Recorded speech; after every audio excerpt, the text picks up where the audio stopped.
খেলা চলছে বিশ্বজুড়ে। ফুটবল ক্রিকেট ছাড়াও খেলার রয়েছে এক দীর্ঘ ফর্দ। শুধু ফলাফল নয়, গত, আজ আর আগামীর খেলাকে প্রেস বক্স থেকে আমরা দেখতে চাই ভিন্ন চোখে। আর সেই দেখাটাই দেখতে পাবেন এখন মাঠে।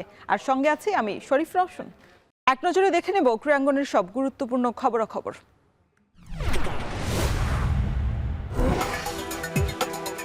আসন্ন বিপিএল আয়োজনে হযবরল অবস্থা। ফ্র্যাঞ্চাইজি নির্বাচন থেকে প্লেয়ার্স ড্রাফটের সময় 3 দফা পেছানোর পর এবার ক্রিকেটারদের তালিকা নিয়েও টাল বাহানা বাংলাদেশ ক্রিকেট বোর্ড বিসিবির। বৃহস্পতিবার 166 ক্রিকেটারের তালিকা প্রকাশ করলেও ক্রিকেটার বাছাই, ক্যাটাগরি সিলেকশন আর দলের সংখ্যা নির্ধারণ নিয়ে কাটেনি বিতর্ক। প্রকাশিত তালিকায় শামিত প্যাটেল, পিয়ুষ চাওলা, রবি বোপারাদের মতো বহু আগে জাতীয় দল থেকে বাদ পড়া ক্রিকেটার থাকলেও নেই রুবেল হোসেনের নাম। 30 ডিসেম্বর বিকেলে বসবে আসন্ন বিপিএলে 6 দলের ক্রিকেটারদের নিলাম।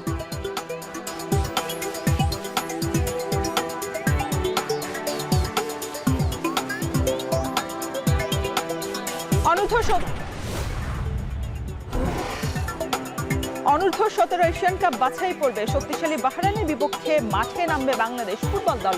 চীনে ম্যাচটি শুরু হবে বাংলাদেশ সময় দুপুর 1টায়। আজ গুরুত্বপূর্ণ এই ম্যাচে পূর্ণ 3 পয়েন্ট অর্জন করলে 2026-এ অনুষ্ঠিত আসরের মূল পর্বের টিকিট কাটা লড়াই এগিয়ে থাকবে গোলাম রব্বানী ছোটনের শিষ্যরা। এখন পর্যন্ত গ্রুপে পূর্ব তিমুর, ব্রুনাই এবং শ্রীলঙ্কার বিপক্ষে টানা 3 জয়ে পয়েন্ট টেবিলের দ্বিতীয় স্থানে আছে লাল সবুজের যুবারা।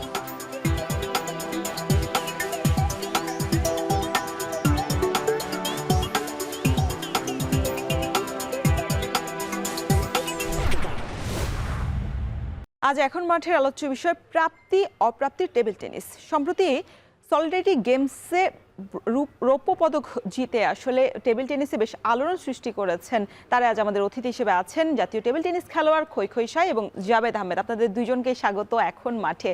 আপনারা বেশ উত্তেজনা সৃষ্টি করেছেন। দীর্ঘ 53 বছরের ইতিহাসে একটা সর্বোচ্চ পদক জিতেছে টেবিল টেনিস ফেডারেশন। সেই পদকের অগ্রদূত বা আপনারা বলি আপনাদের মাধ্যমে আসলে জয়, সেই জয়টা পেয়ে আসলে কতটা স্ট্রাগল করতে হয়েছে, এই পেছনের গল্পটা শোনার আগে আসলে আপনাদের প্রাপ্তিটা আসলে কেমন ছিল, উদযাপনটা কেমন ছিল, যদি একটু জাবেদ ভাইয়ের কাছে শুনতে চাই। না, ধন্যবাদ আপনাকে। এটা নিঃসন্দেহে আমাদের জন্য অনেক বড় পাওয়া, আর এটার একটা অংশ হতে পারছি আমি আর খই। তা এটা আমাদের লাইফ টাইম অ্যাচিভমেন্ট হয়ে থাকবে আর কি। খেলাধুলা কতদিন করব জানি না, কিন্তু এটা লাইফ টাইম অ্যাচিভমেন্ট আমাদের জন্য নিঃসন্দেহে, দুজনের জন্য। খইয়ের কাছে জানতে চাই, দ্বৈত ইভেন্ট ছিল, দুজনকেই একই সাথে আসলে মাঝব বা যে মনোযোগটা আসলে ধরে রাখতে হয়, সেই জায়গায় আসলে আপনি তার সাথে কিভাবে মিল রেখে কাজ করেছেন? নিশ্চয়ই জাবেদ আপনার অনেক সিনিয়র। জি, আসলে উনি যেহেতু বামহাতি এবং আমার রাবার যেহেতু আলাদা, পিম্পলস রাবার, তো আমরা বামহাতি ডানহাতি মিলাই কমিউনিকেশন আমাদের ভালো ছিল। এই মিলাই আমাদের খেলাটা অনেক ভালো হয়েছে এবং আমার রাবারের যে এবং ওনার বামহাতি হওয়ার কারণে আমরা গেমসে অ্যাডভান্টেজ পেয়েছি। জাবেদ, আপনি তো অনেক দিন ধরে খেলছেন, 2013 সাল থেকে জাতীয় ফেডারেশনে আছেন টেবিল টেনিসে। এই যে টেবিল টেনিসের হয়ে সর্বোচ্চ পদক বলা হচ্ছে, আপনি এর আগেও তো সলিডারিটি গেমসে অংশগ্রহণ করেছেন। এর আগে এবারই প্রথম অংশগ্রহণ করলেন, আপনাদের দুজনের জন্যই প্রথম। এর আগেও তো টেবিল টেনিস ফেডারেশন থেকে সলিডারিটি গেমসে 2005 সাল থেকে তারা নিয়মিতভাবে অংশগ্রহণ করছে। তবে সেইভাবে আসলে পদক জয়ের গল্পটা তারা কখনোই পূরণ করতে পারছে না, যেটা বলা হচ্ছে যে রৌপ্য পদক। সেই জায়গা থেকে আসলে এই আকাঙ্ক্ষাটা বলা হচ্ছিল যেহেতু এবার আমাদের শুটিং এবং আর্চারি ফেডারেশন যেতে পারেনি, তারা আসলে পদক আগে থেকে আসলে বলা হচ্ছিল যে এবার আকাঙ্ক্ষাটা বা প্রত্যাশা অথবা পূরণ হবে না। তবে সেই জায়গায় আপনারা উতরেছেন এবং বেশ ভালোভাবে উতরেছেন। সেই জায়গার মানে সেখানকার পরিস্থিতি বা সেখানে আপনারা তো অনেকদিন আগেই গিয়েছেন, সেখানকার অবস্থান বা তাদের আপনাদের স্বাগত জানার অভ্যর্থনা বা থাকার ব্যবস্থা নিয়ে যদি একটু জানতে চাইতাম। জি, মানে আমাদের সত্য কথা বলতে আমরা প্রতিটা টুর্নামেন্টেই যখন যাই ইন্টারন্যাশনালি, আমরা রেজাল্ট করার স্বপ্ন নিয়েই যাই। হয়তোবা সবসময় আমাদের মানে সাপোর্ট দেয় না, কপালও মনে করেন কি লাগে, সব কিছু মিলিয়ে এবার আমাদের দুজনের কম্বিনেশন খুব ভালো ছিল। আর ও খই যে কথাটা বললো, আমি যেহেতু লেফটি, ওর রাবারটাও একটু অন্য টাইপের রাবার, এন্টি রাবার, এই জন্য এই দুইটার কম্বিনেশন আমাদের খুবই এই টুর্নামেন্টের জন্য খুবই ভালো হয়েছে। আর অপোনেন্টের জন্য এটা একটু মানে প্রবলেম হয়েছে, যেহেতু আমাদের এই কম্বিনেশনটা ভালো হওয়ার কারণে।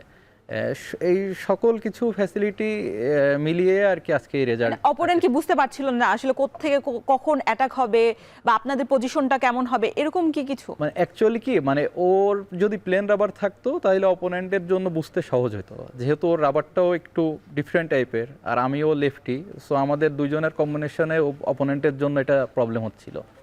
আর খৈকত থেকে যদি একটু শুনতে চাই, উদযাপনের পর নিশ্চয়ই সাধারণ সম্পাদক ছিলেন এবং আপনার সতীর্থ অনেকেই ছিলেন, আসলে আপনাদের একটা বড় দল গিয়েছিল এখানে। মিশ্র দ্বৈতের পর আমরা দেখলাম যে আপনি বেশ উল্লাস মানে উদযাপন করছিলেন, তবে জাভেদ ভাই বেশ টেনশনে ছিল বা কোনো একটা কিছু ভাবছিল হয়তো বা। এই যে উদযাপনটা, আপনি সেই রাঙামাটি থেকে উঠে এসেছেন, 2020 সালে জাতীয় দলের সুযোগ পেয়েছেন এবং আপনার হাত ধরে এত বড় অর্জন আপনাদের দুইজনের মাধ্যমে, ফেডারেশন থেকে শুরু করে যদি বলি যে সলিডারিটি গেমস, এর আগে অনেক আপনারা ফেডারেশন কাপেও মনে হয় প্রস্তুতি সেরে গেছেন, সেই প্রস্তুতিটা আসলে কি আপনাদের জন্য যথেষ্ট ছিল কিনা একটা সলিডারিটি গেমসে পদক জয়ের জন্য? জি, আসলে আমরা এই বছরে দেশে বিদেশ মিলায় অনেকগুলো টুর্নামেন্ট খেলার সুযোগ পেয়েছি। প্রায় ইন্টারন্যাশনালি আমরা 4টা খেলার সুযোগ পেয়েছি এবং ইসলামিক সলিডারিটিতে যাওয়ার আগে আমাদের সিলেকশনও হয়েছিল এবং টুর্নামেন্টও হয়েছিল। তো আমাদের সব মিলায় আমাদের প্রিপারেশন ভালোই ছিল এবং আমরা আমাদের সর্বোচ্চ দেওয়ার চেষ্টা করেছি এবং আমাদের একটাই ছিল যে কোনো একটা ইভেন্টে পদক আনার। এবং অনেক মিশ্র দ্বৈতের বাইরে যে ইভেন্টগুলো ছিল ওইখানে এমন হয়েছে যে ফার্স্টে শক্তিশালী দেশগুলোর সাথে পড়ে গিয়েছে, এজন্য ওই ইভেন্টগুলোতে আর কি সম্ভব হয়নি। তো মিশ্র দ্বৈতে যখন আমরা ফিকচার দেখি তখন আমরা আলোচনা করে, কোচ সবাই মিলে আলোচনা করে আমরা বলি যে আমাদের এখনও সুযোগ আছে যে মিশ্র দ্বৈতে কিছু করার। তারপরে আমরা গায়নার সাথে 3-2-তে অনেক ফাইট করে জিতি। তারপর মালদ্বীপের সাথে 3-0-তে জিতে যায় এবং বাহরাইনের সাথে 3-1-এ। তারপর তুর্কির সাথে আমরা খেলি, ফাইট দিই বা জিততে পারি না, কারণ তুর্কি আগে থেকেই অনেক খেলে আসছে এবং ওরা অনেক খুবই শক্তিশালী দেশ। তো সব মিলায়ে আমাদের প্রিপারেশন খুবই ভালো ছিল। মানে লক্ষ্যটা তো আসলে আমাদের স্বর্ণ পদক ছিল, তবে আমরা রৌপ্য পদক জিতেছি। তারপর আসলে যেই জায়গাটাতে আসলে বলা হচ্ছিল যে কাঙ্ক্ষিত ফলাফল, কারণ আপনারা মনে হয় যাওয়ার আগে আপনারাই বলেছিলেন যে কোয়ার্টার ফাইনাল আপনাদের এবার লক্ষ্য থাকবে, তারপরের প্রস্তুতিটা আসলে ধীরে ধীরে ওই জায়গায় যাওয়ার প্ল্যান আছে আপনাদের। আমরা দেখেছি বিগত সময় কোয়ার্টার ফাইনালে পর্যন্তই আপনারা আসলে হোঁচট খেয়েছেন, কোয়ার্টার ফাইনালের পরে এইবার এই আশাটা পূরণ হয়েছে। যদি একটু আমাদের পদকের সলিডারিটি গেমসের পদকের আমরা একটু দেখে নেই, কারণ আমাদের রিয়াদে হয়েছে এবং বেশ তর্ক বিতর্ক অনেক কিছুই থাকে।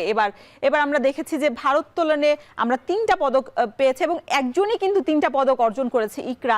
টেবিল টেনিসে একটা রৌপ্য আছে আপনাদের আর উশুতে একটা। এই যে 13টা ইভেন্ট গিয়েছে আমাদের দেশের হয়ে প্রতিনিধিত্ব করতে গেছে, তারপর 3টা আমরা ক্লিক করতে পেরেছি।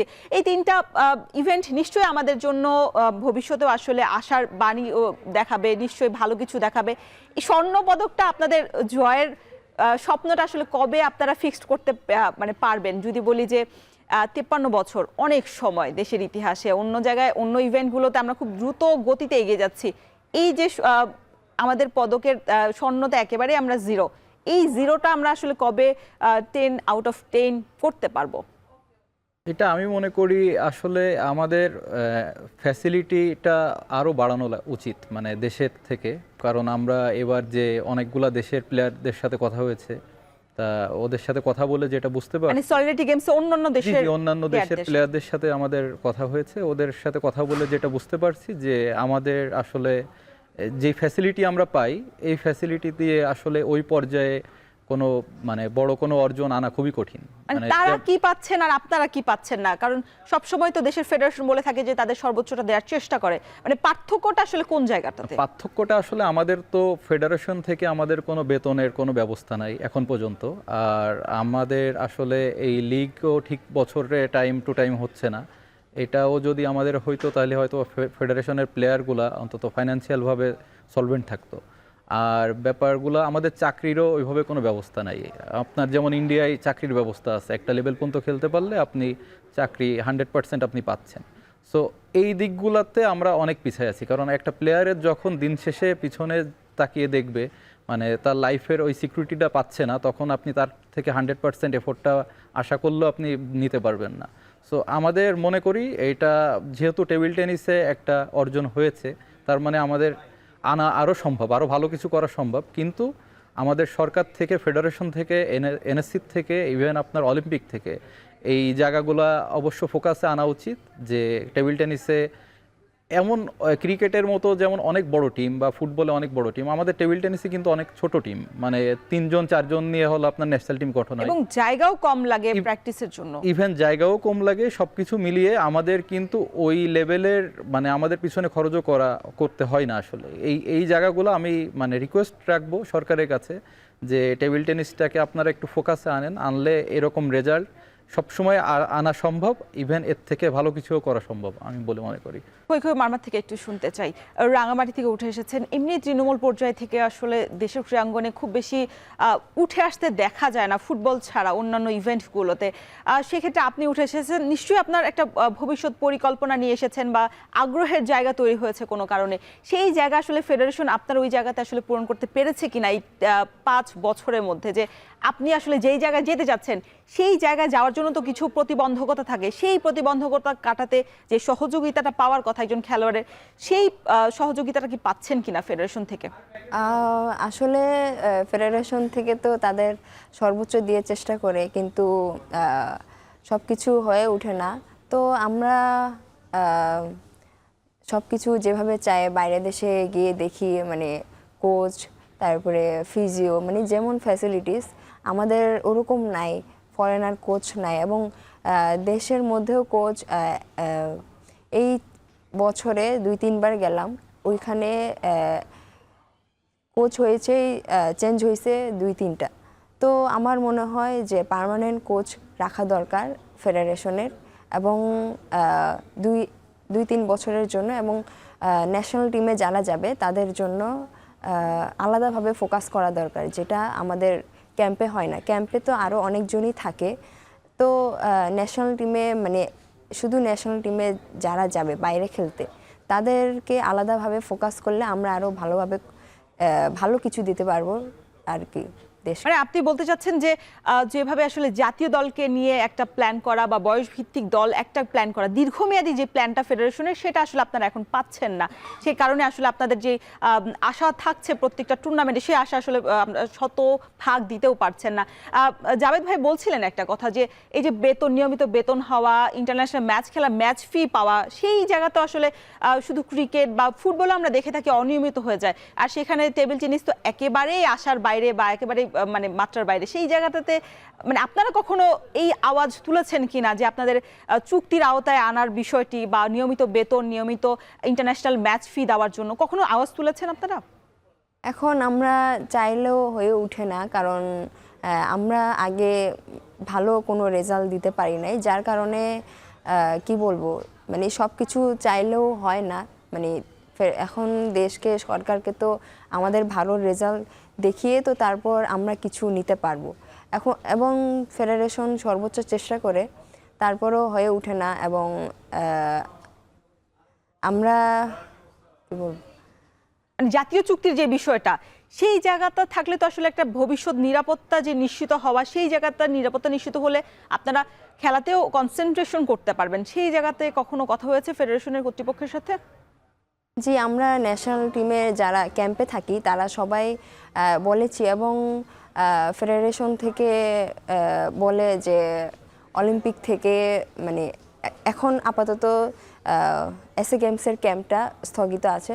তো এবং এর মধ্যেই ক্যাম্পে আমরা যা করছি তার মধ্যেই 3-4 মাস ধরে আমরা এখনও বেতন পাইনি। তো তারা বলে যে এখনও অলিম্পিক থেকে সেই বাজেটটা আসে নাই, তো তারা দিতে পারছে না। এই জন্য আমরা এখন আর কিছু চাইতে পারি না। জাভেদ আহমেদ, আপনি তো দীর্ঘদিন ধরে আছেন এই ক্যাম্পের মধ্যে, থাকেন, নিয়মিতই ডাক পান। এই যে ক্যাম্প হয়তো বা চলে সর্বোচ্চ 4 থেকে 6 মাস বছরের, পরবর্তী সময় তো আসলে নিজ খরচে আপনাদের জিম বা আপনাদের ফিটনেস ধরে রাখা, অনুশীলন সবকিছু আপনাদের করতে হয়।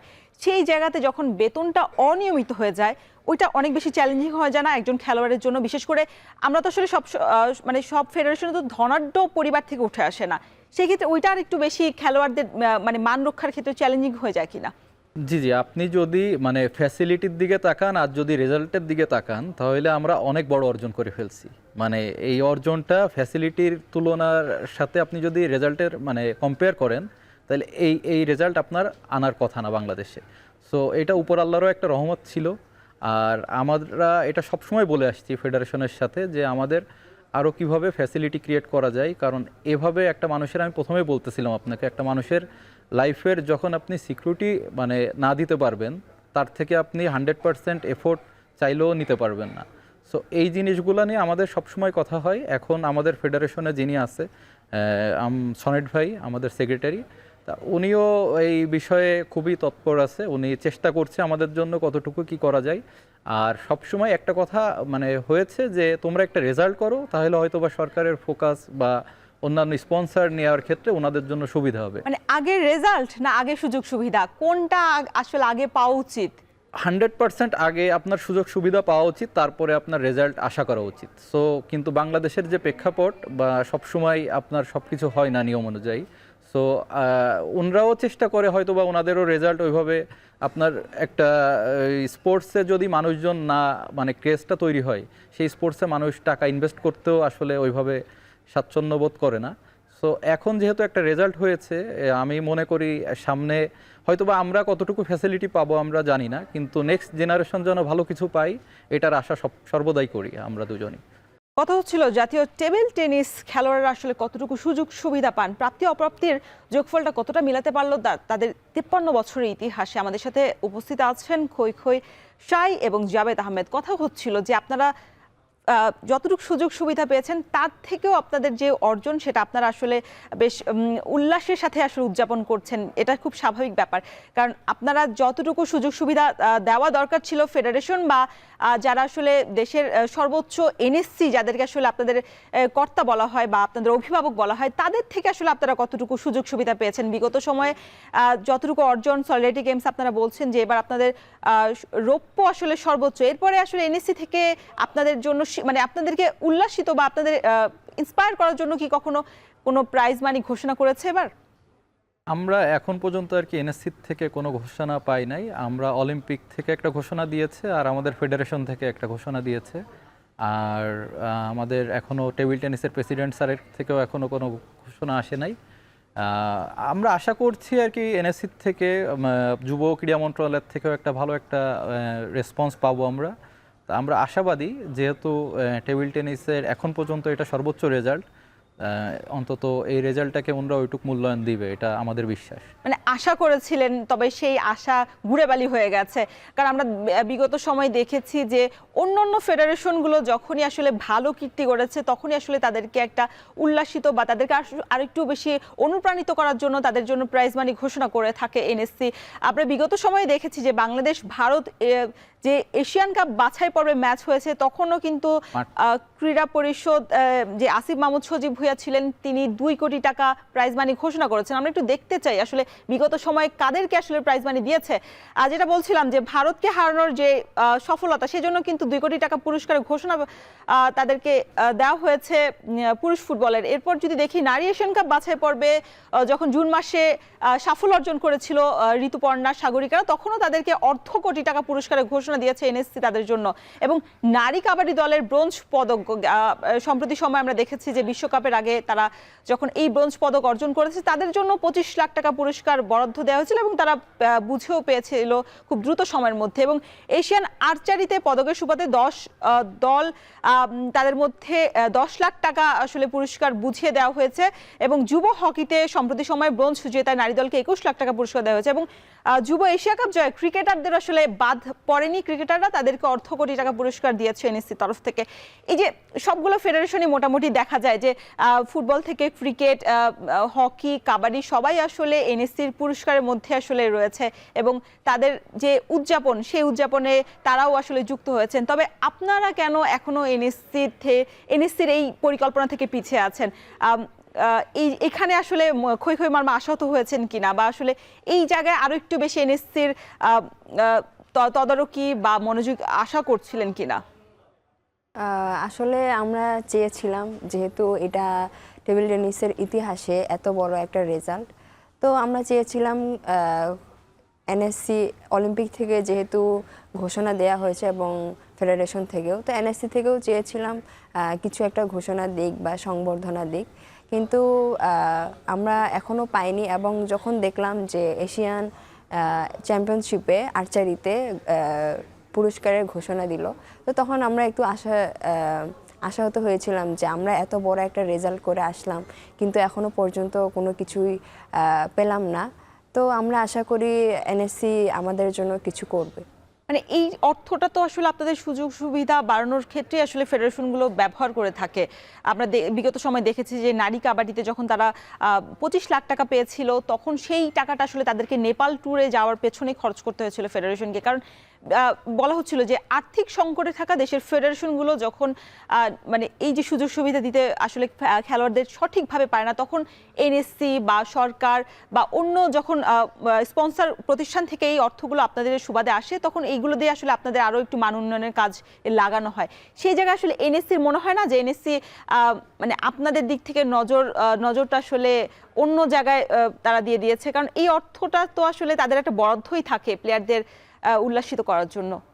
না না, আপনি যেটা বলছেন অবশ্য, কিন্তু আমরা আসলে এখনো যেহেতু মানে আমরা তো আশাহত হতে চাচ্ছি না আর কি, এখনো আশা রাখছি যে এটা এত বড় অর্জন ওনারা অবশ্যই কিছু না কিছু মানে আমাদের অবশ্যই মানে পুরস্কৃত করবে, এটা অবশ্যই আশা রাখি। আর এটার আসলে বেসিক্যালি আমাদের যদি কোনো ভালো কোনো মানে ফিউচার করে দিতে পারে, তাহলে নেক্সট জেনারেশনটা টেবিল টেনিসে আরও খেলতে আসবে, এটাই আর কি আমাদের চাওয়া। আমরা হয়তো বা কতটুকু কি পাবো বা না পাবো এটা জানি না, কিন্তু আমার কথা হলো এমন একটা সিম্বল তৈরি করেন যে খই খইকে দেখে যেন আরও কয়েকটা খই খই তৈরি হয়, বা আমাকে দেখে যেন এরকম আরও অনেক প্লেয়ার উঠে আসে যে এরকম করলে ওই ফ্যাসিলিটির আন্ডারে যাওয়া যাবে। সো এটাই বেসিক্যালি চাওয়া। আর এখন পর্যন্ত ফেডারেশনও চেষ্টা করছে। ফেডারেশন থেকে কি এই জয়ের পর কোনো আপনাদের কোনো কিছু বরাদ্দ দেওয়া হয়েছে কিনা, পুরস্কার বা প্রাইজ মানি? জি জি, ওনরা এমনি আমাদের 1 লাখ করে টাকা ঘোষণা করছে। আমাদের ফেডারেশনও তো আসলে ওইভাবে মানে বড় কোনো ফান্ড নাই আমাদের ফেডারেশনে, তার ভিতর দিয়ে ওনরা এটা ঘোষণা করছে। আর ওনরা বলছে আমরা আরও কিছু স্পন্সর অন্যান্য দিক সুবিধা তোমাদের দেওয়ার চেষ্টা করছি, এইটাই আর কি আমাদের সাথে ওনার লাস্ট কথা হয়েছে। আচ্ছা, জাতীয় দলে আসলে ভালো করার জন্য টুর্নামেন্ট, বছরব্যাপী যে টুর্নামেন্ট থাকার যে বিষয়টা, সুযোগ সুবিধার পাশাপাশি তো এটাও গুরুত্বপূর্ণভাবে কাজ করে আপনাদের প্লেয়ারদের মান উন্নয়নে। সেক্ষেত্রে এই বছর আমরা দেখেছি বেশ কয়েকটি টুর্নামেন্ট হয়েছে। লাস্ট আপনারা সলিডারিটি গেমস যাওয়ার আগে ফেডারেশন কাপ খেলেছেন, তবে সেই ফেডারেশন কাপটা একটু মনে হয়েছে কি না যে তড়ি ঘড়ি করে আয়োজন করা হয়েছে খুব দ্রুত সময়, একটা ওই প্রস্তুতির জন্য ওইটা কি এনাফ ছিল কিনা? না, আর একটু সময় পেলে আমাদের জন্য ভালো হতো, কিন্তু আমাদের যে শিডিউল ছিল উনি ওই টাইমে ছাড়া আবার করাটা কঠিন হয়ে যেত। আবার এসে আবার অন্যান্য যেমন ন্যাশনাল করতে যাচ্ছে, সামনে লিগ করতে যাচ্ছে আমাদের ফেডারেশন থেকে, তা ওনাদের ওই শিডিউলটা এই জন্য ওনারা আর কি রাখছে আর কি। যেমন আমরা দেখতে পাচ্ছি যে আপনাদের বছরের শুরু থেকে একমি কাপ উন্মুক্ত প্রাইজ মানি ছিল, প্রেসিডেন্ট কাপ উন্মুক্ত প্রাইজ মানি এবং ফেডারেশন কাপ, এর মাঝে আপনারা একটা র্যাঙ্কিং আপ টুর্নামেন্টও অংশগ্রহণ করেছিলেন, এবং দেশের বাইরে যেটা ছিল বিশ্বকাপ বাছাই পর্ব এবং এশিয়ান টেবিল টেনিস চ্যাম্পিয়নশিপ, যেখানে আপনারা বিশ্বকাপ বাছাই পর্বে সম্ভবত আপনারা 5 নম্বরে গিয়ে শেষ করেছিলেন গ্রুপে, এবং এশিয়ান টেবিল টেনিস চ্যাম্পিয়নশিপে 23টি দল অংশগ্রহণ করেছে, যার মধ্যে আপনারা 20 নাম্বার হয়ে শেষ করেছেন। এই যে টুর্নামেন্ট এই বছরে এতগুলো হয়েছে, আপনারা কি আসলে স্যাটিসফাইড কিনা যে এই টুর্নামেন্টের মান এবং টুর্নামেন্টের সংখ্যা নিয়ে দেশ বিদেশ ঘুরে? আসলে আমরা বিদেশের টুর্নামেন্টগুলোয় যখন আমরা ইন্টারন্যাশনাল টুর্নামেন্টগুলোয় পার্টিসিপেট করি, হয়তোবা আমরা যদি খারাপও করি, কিন্তু আমি বিশ্বাস করি ওর থেকে আমাদের কিছু শেখার আছে। প্রতিটা টুর্নামেন্ট থেকেই খারাপ হোক ভালো হোক আপনি কিছু না কিছু শিখতে পারবেন, যেটা আপনার পরবর্তী টুর্নামেন্টে ওটা অনেক কাজে লাগে। কারণ আমরা যেমন ফার্স্ট যে টুর্নামেন্টটা হয়েছিল নেপালে, ওইটায় আমরা কিন্তু নেপাল মালদ্বীপ দুইজনের সাথে আমরা হেরে যাই। তারপরে ইন্ডিয়াতে যে এশিয়ান চ্যাম্পিয়নশিপটা হলো, ওটা কিন্তু আবার দুইজনের সাথে আমরা আবার জিততে পারছি আর কি, আমাদের বাংলাদেশ টিম। সো আমি বিশ্বাস করি যে মানে টুর্নামেন্ট যত খেলবো তত আমাদের এক্সপিরিয়েন্স বাড়বে, আর এটা আমি খারাপ কোনো দিক দেখি না। টুর্নামেন্ট যত খেলা হয় এটা তত ভালো আর কি। আপনার থেকে যদি খই একটু জানতে চাই যে এই যে টুর্নামেন্টগুলো আয়োজন করছে ফেডারেশন, এরপর আসলে আপনাদের চাহিদা কি আরো একটু বেশি কিনা? ইন্টারন্যাশনাল ম্যাচ এনে বা দ্বিপাক্ষিক সিরিজ আয়োজনের যদি কোনো ব্যবস্থা করে থাকে ফেডারেশন, এই জায়গায় আসলে আপনাদের ওই চাহিদাটা কখনো জানাতে পেরেছেন কিনা বা তাদের কানে পৌঁছেছে কিনা ফেডারেশন কর্তাদের? আমরা সবসময় চেয়েছি যে যাতে দেশে বেশি করে টুর্নামেন্ট হোক, বিশেষ করে লিগ করলে যেটা লিগ তো নিয়মিত হয়ও না আমাদের দেশে, হয় না, মানে 2-3 বছরে এখনো মনে হয় একটা হয়েছে। তো আমরা চাই লিগ হোক, কারণ লিগ না হলে প্লেয়াররা ফিনান্সিয়াল কোনো সাপোর্ট পাবে না, যার কারণে প্লেয়ারদের কোনো খেলার কোনো ইন্টারেস্ট থাকবে না। এবং ইন্টারন্যাশনাল যদি আমরা না খেলি তাহলে বাইরের প্লেয়ারদের সাথে আমাদের দূরত্ব তৈরি হবে, যেটা আমরা যদি ইন্টারন্যাশনাল খেলাটা ধরে রাখি তাহলে তাদের খেলার স্কিলটা বুঝতে পারবো এবং তারা কতটুকু ইমপ্রুভ করছে সেটা আমরা বুঝতে পারবো। তো আমরা যদি না খেলি তাহলে আমাদের তাদের সাথে অনেক দূরত্ব তৈরি হয়ে যাবে। মানে ইন্টারন্যাশনাল খেলা থাকলে তো আপনাদের র্যাঙ্কিংটাও আসলে যদি আপনারা জয় পান বা ভালো করেন, সাফল্য আসে, তাহলে আরো বেশি আপ হয়। দর্শক, কথা হচ্ছিল প্রাপ্তি ও অপ্রাপ্তি টেবিল টেনিস ফেডারেশন নিয়ে। আমাদের সাথে এই নিয়ে কথা বলার জন্য স্টুডিওতে আছেন খই সাই এবং জাভেদ আহমেদ। কথা বলছিলাম যে টেবিল টেনিসের আপনাদের বিভিন্ন প্রাপ্তি অপ্রাপ্তির পরেও আসলে আপনারা যেখানে এখন আছেন, আপনারা আসলে বলছেন যে ওই জায়গাতে আরো বেশি সাফল্য অর্জন করা সম্ভব যদি টুর্নামেন্ট আসলে বেশি আয়োজন করে। এবং যে বলা হচ্ছিল যে তৃণমূল পর্যায় থেকে যে টুর্নামেন্ট করে বাছাই করে প্লেয়ারদেরকে সেগমেন্ট অনুযায়ী ভাগ করে দেওয়া, যেমন জাতীয় দল বয়সভিত্তিক একটা প্লেয়ার থাকবে, সেই জায়গায় আসলে এখন বর্তমান যারা ফেডারেশন কর্তারা আছেন তারা কতটুকু কাজ করছেন? আমি মনে করি আমাদের বিকেএসপি একটা বিশাল বড় পার্ট যে আপনার তৃণমূল থেকে প্লেয়ার উঠানোর, কারণ ওনারা প্রতি বছরই মনে হয় ট্যালেন্ট হান্ট করে প্রতি জেলার থেকে আর কি প্লেয়ারগুলো উঠিয়ে আনে। আর আমাদের ফেডারেশন হলো চেষ্টা করছে বিকেএসপির সাথে সমন্বয় করে কাজ করার। আর আমাদের এমনি আগে জুনিয়র ক্যাম্পগুলো বেশি হতো, এটা আমি মনে করি আরও এখন বাড়ানো উচিত, প্রতি জেলায় অন্তত করা উচিত, বছরে একবার বা দুইবার করে, তাহলে অনেক প্লেয়ার উঠে আসবে। আমি যতটুকু জানি আমাদের ফেডারেশন এই প্রোগ্রামটা হাতে নিয়েছে, ওনারা প্রতি বছরে আর কি প্রতি জেলার থেকে কিভাবে প্লেয়ার উঠানো যায় সেটার জন্য কাজ করছে আর কি। কৈকশায় আমি যতটুকু জানি আপনি কোয়ান্টাম স্কুল থেকে উঠে এসেছেন, আপনার রাঙামাটিতে আপনার যে এলাকা আছে সেই জায়গাতে আসলে কতটুকু টেবিল টেনিস নিয়ে কাজ করতে দেখেছেন বা কোনো প্রোগ্রাম, স্কুল টুর্নামেন্ট, ওই জায়গায় আসলে ওই টেবিল টেনিসটাকে ছড়িয়ে দেওয়ার জন্য ফেডারেশন থেকে কতটুকু কাজ আপনার চোখে পড়েছে? আসলে আমি যেহেতু রাঙ্গামাটির হলেও একদম দুর্গম এলাকা থেকে উঠে আসা, তো আমার মনে হয় এখনও আমার এলাকায় যারা থাকে এখনও ভালো মতো টেবিল টেনিসটাকে চিনে না। তো টেবিল টেনিস ছড়ানোটা মনে হয় খুবই একটু টাফ হয়ে যাবে ফেডারেশনের জন্য, কারণ ওইখানে আমাদের ওইদিকে ফুটবল বলতে বেশি জনপ্রিয়, সবাই ফুটবলই চিনে। তো টেবিল টেনিস যদি ছড়াই দেয়া হয় তাহলে আমার মনে হয় অনেক প্লেয়ার আমার মতো উঠে আসবে এবং ইন্টারেস্ট এবং আরও পপুলার হবে।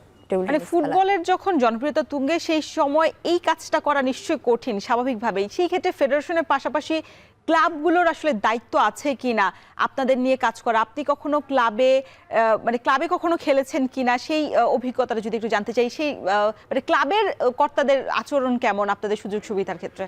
জি, ক্লাব কর্তাদের আচরণ বলতে হলো আমাদের যখন লিগ হয় বা যদি কোনো বড় টিমস ইভেন্ট থাকে তখন আর কি ক্লাবগুলোকে পাওয়া যায়। এছাড়া ক্লাবগুলোকে সাধারণত প্রতি বছরে পাওয়া যায় না ওইভাবে। আমাদের আনসার আর আর্মি আমাদের বিশাল বড় একটা সাপোর্ট দিয়ে যাচ্ছে, অন্তত স্পোর্টস জোনে, শুধু টেবিল টেনিস না অন্যান্য ইভেন্টগুলোতেও। কারণ এরা মান্থলি একটা পেমেন্ট করে আর সব কিছু মিলিয়ে প্লেয়ারদের খোঁজ খবর রাখে। কিন্তু ক্লাবগুলোকে ওইভাবে আসলে যেভাবে আমরা আশা করি যে ক্লাবগুলোও প্রতি বছরে আর কি প্লেয়ারদের গ্রুমিং করবে বা আদার্স ফ্যাসিলিটিগুলো দেখবে, শুধু টুর্নামেন্টের টাইমেই হলো ক্লাবগুলোকে বেশি পাওয়া যায়। এটা আমাদের জন্য খুবই দুর্ভাগ্যের। ফুটবল ক্রিকেটের জন্য ক্লাব যেমন আতুরঘর হয়ে থাকে, আপনাদের জন্য তো আসলে সেটা হওয়া উচিত। তবে এইটা একেবারে উল্টো চিত্র হয়ে গেছে আপনাদের জন্য, যে ফেডারেশন থেকে সিলেকশন বা ফেডারেশন তুলে আনার পর ক্লাবগুলো তখন আসলে ক্লাবের লিগ চালানোর জন্য আপনাদেরকে নিয়ে যায়, সেটাও আবার অনিয়মিত লিগ আয়োজন হয়ে থাকে। সেই জায়গাতে ট্যালেন্ট হান্ট প্রোগ্রাম যেটা বলছিলাম, সেইটা নিয়মিত হওয়া প্রয়োজন কিনা, বিশেষ করে স্কুল পর্যায়ে টেবিল টেনিসটাকে পরিচিত করানোর জন্য আপনাদের রাঙামাটি এলাকা বা অন্য জেলাগুলোতে আসলে এই টেবিল টেনিসের সাথে এখনো পরিচিত অনেকেই অপরিচিত রয়েছে, যেহেতু জায়গা কম এবং সময়ও স্বল্প, সময় খুব কম লাগে, সেই জায়গায় আসলে আরেকটু বেশি সুযোগ আছে কিনা এইখানে এঙ্গেজ করানোর? আমি মনে করি আপনার স্কুল টুর্নামেন্টটা প্রতি বছরে করা উচিত। স্কুল টুর্নামেন্টটা করলে ওইখান থেকেও বেশ কিছু প্লেয়ার আপনি মানে পাবেন। আর প্রতি জেলায় অন্তত একটা করে মানে ইয়ারলি যাতে ন্যাশনালে আসতে পারে আপনার ওরকম 8-10টা প্লেয়ার, ওরকম একটা সিস্টেম চালু করা উচিত। আপনার সিস্টেম চালু করলে এর থেকে আস্তে আস্তে প্লেয়ার আসতে পারবে। আমাদের যেমন নড়াইল থেকে আমি আসছি, আমাদের নড়াইল একটা ক্লাব ছিল, ওইখানে ব্যাচ বাই ব্যাচ আর কি আপনার প্লেয়ার আসছে ঢাকাতে, মনে করেন একটা বিশাল বড় মানে পার্সেন্টেজ। কত সালের দিকে এটা এটা এক্স্যাক্ট সালটা আমি বলতে পারবো না। এটা মানে টেবিল টেনিস বলতেই নড়াইল এক কথায় আর কি অনেকে বুঝে। নড়াইল থেকে অনেক ন্যাশনাল চ্যাম্পিয়ন বের হয়েছে। আর আমরা যেমন সিনিয়রদের দেখেছি, সিনিয়রদের দেখে আর কি আমরা টেবিল টেনিসে আসছি। এরকম ব্যাচ বাই ব্যাচ দেখা গেলো আমাদের পরেও কেউ আসতেছে, এই জিনিসগুলো আছে। কিন্তু এই সিস্টেমটা প্রতিটা জেলায় যদি চালু করতে পারে তাহলে অন্তত প্লেয়ারের অভাব হবে না। আর একটা জিনিস, আপনার লিগটা টাইম টু টাইম করতে হবে, ন্যাশনালটা করতে হবে, তাহলেও আপনার অনেক মানে জাতীয় প্রতিযোগিতাও তো নিয়মিত হচ্ছে না। এটাও একটা আমাদের জন্য দুর্ভাগ্যের, কারণ এই জাতীয় আপনার প্রতিযোগিতা যদি প্রতি ইয়ারে ঠিকঠাক জাতীয় মতো, প্রতিযোগিতা তো আপনাদের ইন্টারন্যাশনাল র্যাঙ্কিং এ সেই জায়গাতে প্রভাব পড়ে। জি জি অবশ্যই অবশ্যই আমাদের র্যাঙ্কিং থাকে জাতীয় প্রতিযোগিতায়। আর সবথেকে বড় জিনিস যে প্রতি ইয়ারেই এগুলো করার কথা, যে কোনো কারণে হোক হচ্ছে না আর কি, আপনার দেশের অবস্থা বলেন বা সব কিছু মিলিয়ে হচ্ছে না। কিন্তু এটা নিয়ম কিন্তু আপনার প্রতি বছরেরটা বছরেই করার, কিন্তু এটা আর কি আমরা সব সময় পাচ্ছি না এটা ফেডারেশন থেকেও। কিন্তু এখন চেষ্টা করতেছে সনেট ভাই, উনিও আমাদের আশাবাদী করছে যে আমরাও রেগুলার টুর্নামেন্টগুলো করব। আমরা যতটুকু দেখছি উনি চেষ্টা করছে আর কি টুর্নামেন্টগুলো রেগুলার করার। মার্মা, বিরতির সময় কথা হচ্ছিল আপনার সাথে, যে বলছিলেন যে কোচ আপনাদের বারংবার পাল্টায়, সেই ক্ষেত্রে একটা নির্দিষ্ট কোচ যদি দীর্ঘমেয়াদী আপনাদের সাথে কাজ করে, সেই জায়গায় আপনাদের সমস্যা এবং সমাধান দুই জায়গাতেই আসলে কাজ করা সম্ভব। সেই জায়গাতে আসলে ফেডারেশনের এইখানে কোনো পরিকল্পনা আছে কিনা, বিশেষ করে সলিডারিটি গেমস আপনাদের এমন সাফল্যের পর? আমাদের যে সেক্রেটারি সনিত স্যার, উনি কালকেই বলেছিল প্রেস কনফারেন্সে যে ইরান থেকে একজন কোচ এবং ইন্ডিয়া থেকে আরেকজন কোচ আনার চেষ্টা করছে, কিন্তু আর্থিক সমস্যার কারণে হয়ে উঠছে না। তো উনি সর্বোচ্চ চেষ্টা করে যাচ্ছে এবং আমরা সবসময় চাই যে ফরেনার কোচ আসুক, পার্মানেন্টভাবে 1-2 বছর থাকুক, আমাদের সমস্যা সব কিছু এবং আমাদের স্কিল যেন আরও ভালো হয় এবং বাইরের ভালো দেশের সাথে যেন, ইন্ডিয়া যেমন অনেক এগিয়ে গেছে আমাদের পুরা ধরা ছোঁয়ার বাইরে, ওরা এখন চায়নার সাথে ফাইট করে বিট করে চায়নাকে। তো আমার মনে হয় আমাদের যদি এই সুবিধা দেয়া হয় তাহলে আরও আমরা ইমপ্রুভ করতে পারবো এবং দেশকে আরও ভালো কিছু দিতে পারবো। জাভেদ আহমেদ, ছোট্ট করে একটু শুনতে চাই আপনার জায়গা, আপনি তো দীর্ঘ বছর ছিলেন এই জায়গায়, আসলে ফেডারেশনে যারাই আসলে সময়ের পর পর আসেন তারাই আসলে অজুহাত দিয়ে যান কিনা, আর্থিক সংকটের দোহাই দেন কিনা? না, সবার কথা আমি একভাবে নিব না। মানে কেউ কেউ আসে, চেষ্টাও করে হয়তোবা, মানে টেবিল টেনিস যেহেতু আসলে ওইভাবে পপুলার না বাংলাদেশে, সো আপনার মানুষজন আসলে ওইভাবে ইনভেস্ট করাটাও কঠিন হয়ে যায়। ওনাদের জায়গা থেকে চেষ্টা করে, হ্যাঁ। কিন্তু আপনি যেটা বললেন, অবশ্যই কিছু কিছু কর্মকর্তার ল্যাকিংস তো থাকেই, আসে বিদেশ ঘোরার জন্য আছে এরকম কিছু কিছু। আর আমি মানে বেসিক্যালি প্লেয়ারদের কথাই বলবো যে আমি আশা করব যে অন্তত ন্যাশনাল টিমের রেজাল্টটা এটা ধারাবাহিকভাবে বজায় থাকুক, আর এর থেকেও ভালো সম্ভাবনা আছে আমাদের সামনে। কিন্তু আমাদের ওই ফ্যাসিলিটিটা ক্রিয়েট করতে হবে। আমরা বারবারই একই কথা বলছি, কি কারণে? কারণ ফ্যাসিলিটিটা হলে, আমরা যেহেতু মাঠে খেলি, আমরা জানি আমরা ওদের থেকে কতটুকু পিছিয়ে আছি। নিশ্চয়ই জাভেদ এবং খই, আমরাও চাই আসলে যেহেতু আপনারা একটা বেশ আলোড়ন সৃষ্টি করেছেন সলিডারিটি গেমসে, সেই আলোড়ন বা সেই প্রাপ্তির ছোঁয়াটা যাতে আসলে পরবর্তী গেমসগুলোতেও থাকে এবং আপনাদের আশা যেন পূরণ হয়। আপনাদের দুজনকে অসংখ্য ধন্যবাদ স্টুডিওতে আসার জন্য। Thank you. ঠিক 3 বছর আগে বিশ্বকাপের হতাশা নিয়ে ফিরতে হয়েছিল ক্রিশ্চিয়ানো রোনালদোকে, তবে 3 বছর পর তার উত্তরসূরিরা কিন্তু তাদেরকে হতাশ করেনি। অনূর্ধ্ব 17 বিশ্বকাপ ফুটবলে ঠিকই যেই চ্যাম্পিয়ন হওয়ার কথা ছিল সেটা তারা আসলে পূরণ করেছিল। আমরা যদি একটু দেখি কাল রাতে যে ম্যাচ ছিল অনূর্ধ্ব-17 বিশ্বকাপ ফুটবলের, পর্তুগাল অস্ট্রিয়ার সাথে 1-0 গোল করেছিল। এরপরে ব্রাজিল এবং ইতালির যে ম্যাচ ছিল 2-4 পেনাল্টিতে আসলে তারা জয়টা আসলে নিশ্চিত করতে পেরেছে। তবে একটু পর্তুগাল নিয়ে যদি কথা বলতে চাই, পর্তুগালটা কিন্তু আনিসিও যিনি আছেন বেনফিকার সেন্টার ফরওয়ার্ডে খেলেন, তার 32 মিনিটের এক গোলই কিন্তু এই জয়টা তাদেরকে এনে দিয়েছে এবং তিনি এই আসরে সবচেয়ে বেশির মধ্যে দ্বিতীয় সারিতে আছেন গোল করার টেবিলে। তিনি করেছেন 7টি এবং অস্ট্রিয়ার আরেকজন আছেন জোহানেস, তিনি করেছেন 8টি এবং সেরা বুট যেটি সর্বোচ্চ গোল করে বুটও কিন্তু এই অস্ট্রিয়ার এই প্লেয়ার ঘরে তুলেছেন, নিজের মধ্যে করে নিয়েছেন। ব্রাজিল কিন্তু পর্তুগালের কাছে সেমিফাইনালে হেরে আসলে তাদের এবারের বিশ্বকাপ ট্রফিটা ঘরে নেওয়া হয়নি, সেখানে পর্তুগালকে তারা হারিয়েছে এবং পর্তুগালের এই জয়ের জন্য আল নাসরের ক্রিস্টিয়ানো রোনালদো সবচেয়ে বড় তারকা কিন্তু তাদেরকে শুভেচ্ছা বার্তাও জানিয়েছে। আমরা যদি একটু দেখতে চাই আজকে রাতে কি কি ম্যাচ রয়েছে, আজকে রাতেও অনেক ম্যাচ রয়েছে ফুটবল সমর্থকদের জন্য। তাদের সেই ম্যাচগুলো লা লিগার ম্যাচ এবং হেতাফে এলচে রাত 2টার ম্যাচ এবং সিরিয়াতেও রয়েছে কোমো সাসোলো ঠিক রাত 2:45 দিকে। দর্শক, এই ছিল আজকে রাতের ম্যাচ এবং আলোচনার বিষয়। এতক্ষণ আমাদের সাথে সঙ্গে থাকার জন্য অনেক ধন্যবাদ।